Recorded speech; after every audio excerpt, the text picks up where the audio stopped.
శ్రీ గురుభ్యో నమః. హరి ఓం. అందరికీ నమస్కారం.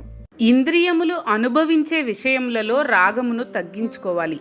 వైరాగ్యమును అంటే విరాగిత్వమును పెంచుకోవాలి. ఇంద్రియ విషయములను అనుభవించాలి, కానీ మితంగా అనుభవించాలి. అదే జీవితంగా ఉండకూడదు. వినోదం కోసం సినిమా చూడాలి, కానీ సినిమాను మన డ్రాయింగ్ రూమ్ దాకా తీసుకొచ్చి దాని గురించి వాడివేడి చర్చలు చేయకూడదు. అలాగే ధన సంపాదన కూడా జీవితం గడవడానికి ఉపయోగపడాలి, కానీ ధన సంపాదనే జీవితం కాకూడదు. చూసిందల్లా నాకు కావాలి అని కోరుకోవడం, దానికోసం అక్రమాలు చేయడం పనికిరాదు. అది మనకు అవసరమా, మనకు పనికొస్తుందా అనే విషయం ముందు విచారించాలి. అతి సర్వత్రా వర్జయేత్ అంటారు. ఏది అతిగా ఉండకూడదు. వైరాగ్యం అంటే కాశీ, హరిద్వార్, హిమాచలానికి పారిపోవడం కాదు. ఏదీ చేయకుండా చేతులు ముడుచుకొని కూర్చోవడము కాదు. బాహ్య ప్రపంచంలో తిరుగుతున్నప్పుడు ఇంద్రియాలు మనలను తీవ్రంగా ప్రలోభపెడతాయి. వాటి ప్రలోభాలకు లోను కాకపోవడమే వైరాగ్యం. ఏది చేయాలో, ఏది అవసరమో, ఏది ధర్మబద్ధమో, ఏది ఉపయుక్తమో దానిని చేయడం, అతిని వదిలిపెట్టడాన్నే వైరాగ్యం అంటారు. ఎల్లప్పుడూ ఇదంతా నేను చేస్తున్నాను, నాకన్నా గొప్పవాడు లేడు అనడమే అహంకారం. అంటే ప్రతి విషయంలోనూ తన ప్రమేయం ఉందని తన గురించి తాను చెప్పుకోవడం. ప్రతి విషయం తన వల్లనే జరిగింది, తాను లేకపోతే ఏది జరగదు అని అనుకోవడం. అలా అని అందరితో చెప్పుకోవడం. అందరూ తన గురించే మాట్లాడుకోవాలి అని అనుకోవడం. అలా చేయమని అందరినీ అడగడం. ఇవన్నీ అహంకారం క్రిందకే వస్తాయి. ఈ నేను అనే తత్వాన్ని అదుపులో ఉంచుకోవడమే అనహంకారము. జన్మ, మృత్యు, జరా, వ్యాధి, దుఃఖ దోషానుదర్శనం అంటే పుట్టుక, చావు, రోగము, ముసలితనము వీటి గురించి భయపడడం మానుకోవాలి. వీటి వలన దుఃఖాలు వస్తాయి, అవి తప్పవు. కానీ వాటిని సంతోషంగా స్వీకరించాలి, కానీ దుఃఖపడకూడదు. వాటి గురించి మాటిమాటికి తలుచుకుంటూ కృంగిపోకూడదు. అంటే శరీరం మీద మమకారము, ప్రేమ ఎక్కువగా ఉండకూడదు. కాస్త బీపీ, షుగర్ పెరిగినా కంగారు పడిపోవడం, నల్ల వెంట్రుక తెల్లబడగానే లోకమంతా మునిగిపోయినట్లు తల్లడిల్లిపోవడం, నాకు చావు వస్తుంది అని ఇప్పటి నుండే భయపడడం, ఇవన్నీ అర్థం లేని భయాలు.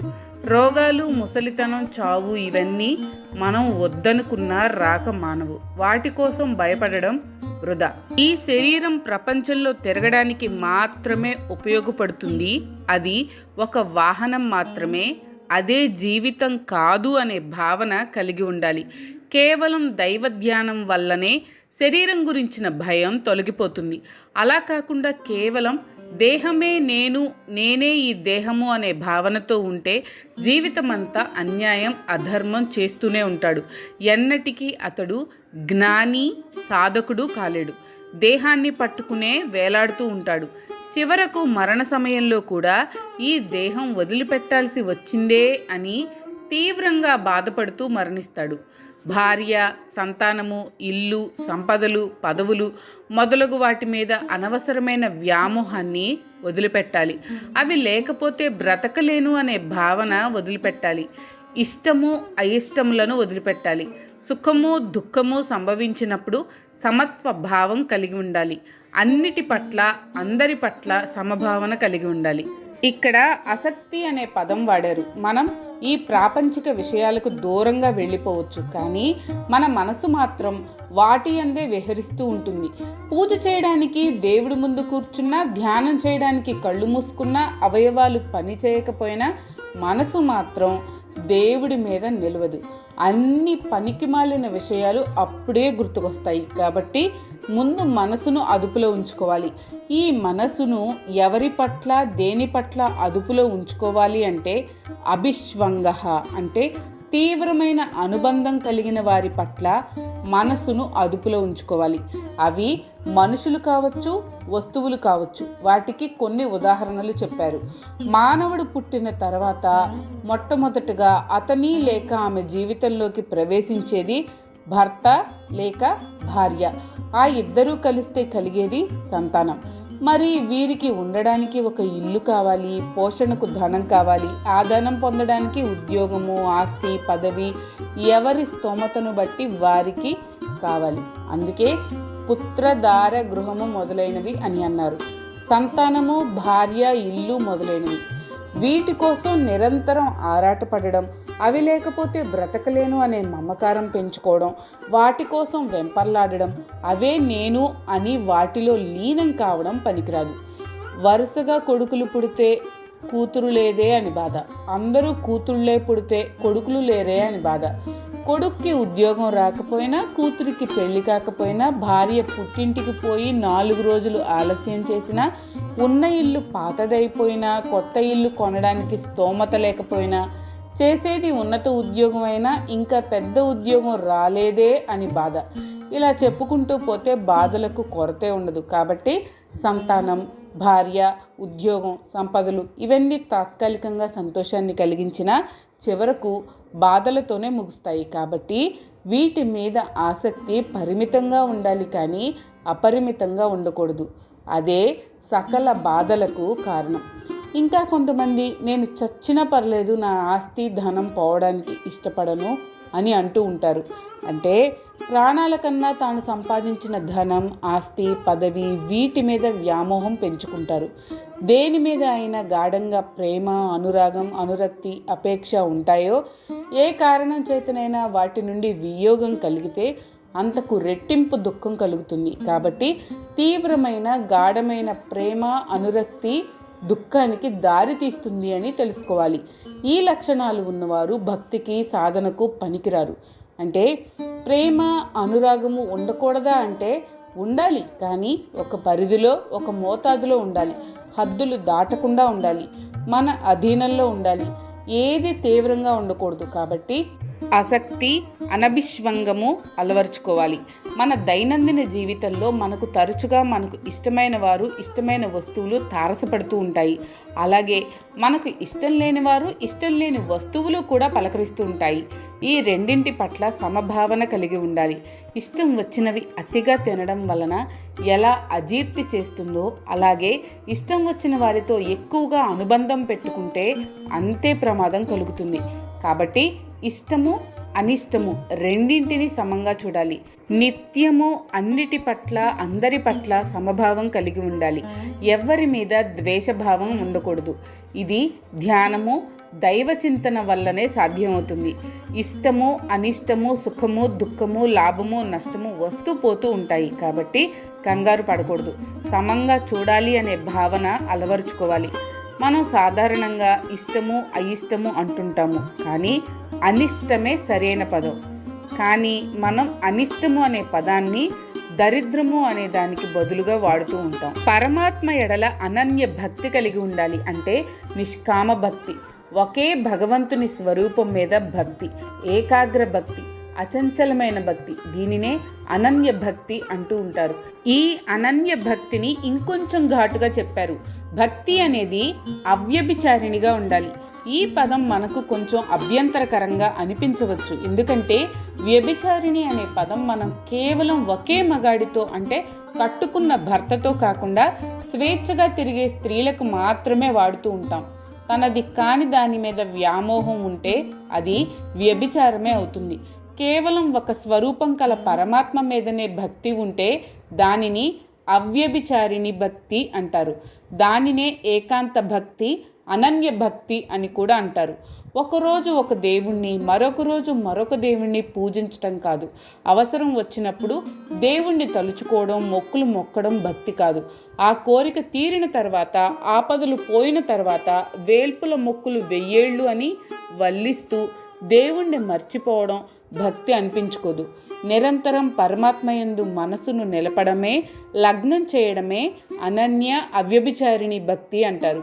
ఈ అనన్య భక్తి వివేకం, వైరాగ్యం వల్లనే వస్తుంది, కానీ అప్పుడప్పుడు ఆర్భాటంగా పూజలు, వ్రతాలు చేస్తే రాదు. వివిక్త దేశ సేవిత్వం అంటే సాధ్యమైనంత వరకు ఏకాంతంగా ఉండడానికి ప్రయత్నించాలి. ఈ రోజుల్లో అది సాధ్యం కాదు. కాబట్టి 10 మందిలో ఉన్న మానసికంగా ఒంటరిగా ఉన్నట్లు భావించాలి. అనవసర విషయాలలో తలదూర్చకుండా, అనవసరమైన సంభాషణలు చేయకుండా ఉండాలి.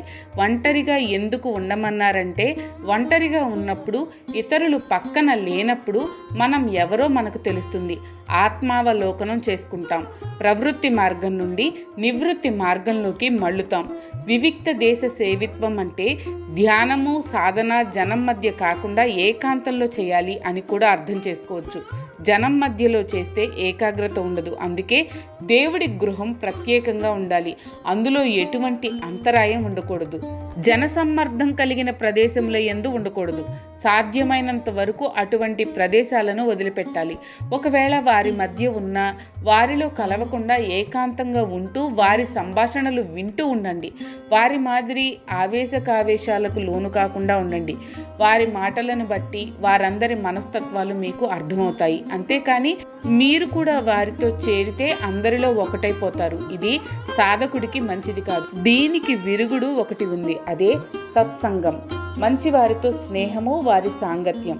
దీని వలన మనలో ఉన్న జ్ఞానం ఇంకా ఇంకా పెరుగుతుంది.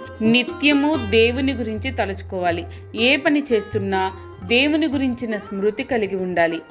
ఈ తత్వజ్ఞానం చెబితే అర్థం కాదు, అనుభవం ద్వారానే తెలుసుకోవాలి అని పరమాత్మ చెప్పి మరొక మాట కూడా అన్నాడు. ముందు చెప్పినవి అన్నీ జ్ఞానము అంటే అందరూ తెలుసుకోదగ్గ విషయాలు. ఈ విషయాలన్నీ జ్ఞానము అని పిలువబడతాయి. ఇవి కాకుండా వీటికి వ్యతిరేక విషయాలు అన్నీ అజ్ఞానము, అవివేకము అని పిలువబడతాయి అని అన్నాడు. మనందరం తత్వము, దానికి సంబంధించిన జ్ఞానము సంపాదించడానికి ప్రయత్నం చేస్తాం. గీత చదువుతాం, శాస్త్రాలు చదువుతాం, జ్ఞానం సంపాదిస్తాం. దాని వలన ఏం లాభం వస్తుంది? ఈ తత్వజ్ఞానం వలన మనం ఎంత ఉన్నతికి ఎదగగలిగాము, ఏమి సాధించాము, సాధనలో ఎంత ముందుకు పోయాము అని నిరంతరం మనలను మనం చెక్ చేసుకోవాలి. దానినే తత్వజ్ఞాన దర్శనం అంటే తత్వజ్ఞానమును దర్శించాలి అని.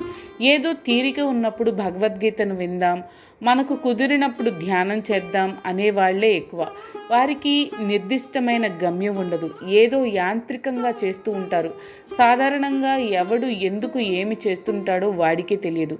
గీతా ప్రవచనాలకు, సత్సంగాలకు వెళుతూ ఉంటాడు. ఏదో మంచి జరుగుతుందని ఆశిస్తాడు.